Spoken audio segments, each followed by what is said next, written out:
നമസ്കാരം. ഇന്ത്യയുടെ സമുദ്രാതിർത്തികൾക്കപ്പുറം ആഗോള വ്യാപാരത്തിന്റെ ഹൃദയമിടിപ്പായി കണക്കാക്കപ്പെടുന്ന ഹോർമൂസിൽ വീണ്ടും ആശങ്കയുടെ ചൂട് പിടിക്കുകയാണ്.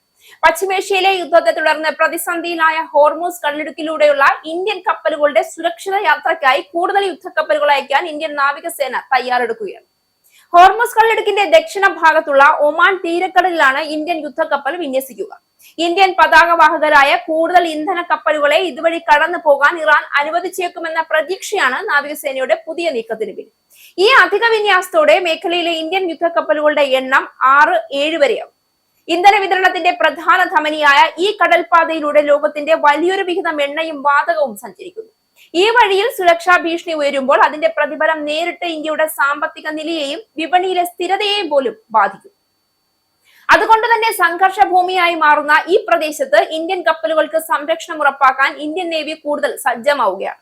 ഈ ആഴ്ച ആദ്യം UAE ഫുജൈറ തുറമുഖത്ത് നിന്ന് പുറപ്പെട്ട ഇന്ത്യൻ എണ്ണക്കപ്പൽ ഇന്ത്യൻ യുദ്ധക്കപ്പലിന്റെ അകമ്പടിയോടെ രാജ്യത്തിന്റെ പടിഞ്ഞാറൻ തീരത്ത് സുരക്ഷിതമായി എത്തിച്ചിരുന്നു.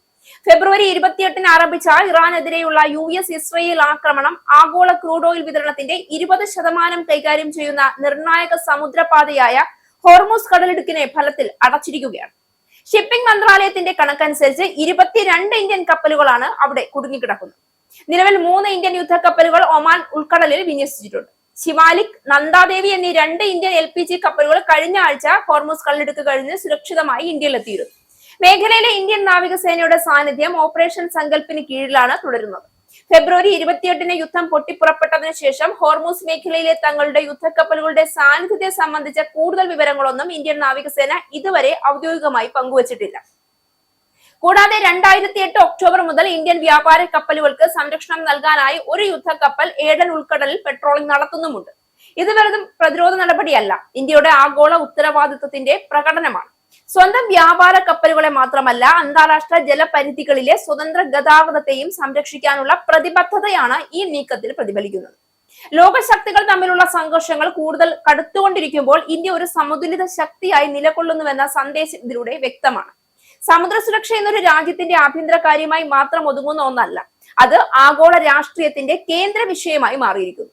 അത്തരമൊരു സാഹചര്യത്തിൽ ഇന്ത്യൻ നാവികസേനയുടെ ഈ തന്ത്രപരമായ ഇടപെടൽ രാജ്യത്തിന്റെ ദീർഘദർശിത്വത്തെയും ആഗോള രംഗത്തെ സാന്നിധ്യത്തെയും കൂടുതൽ ശക്തിപ്പെടുത്തുന്നു.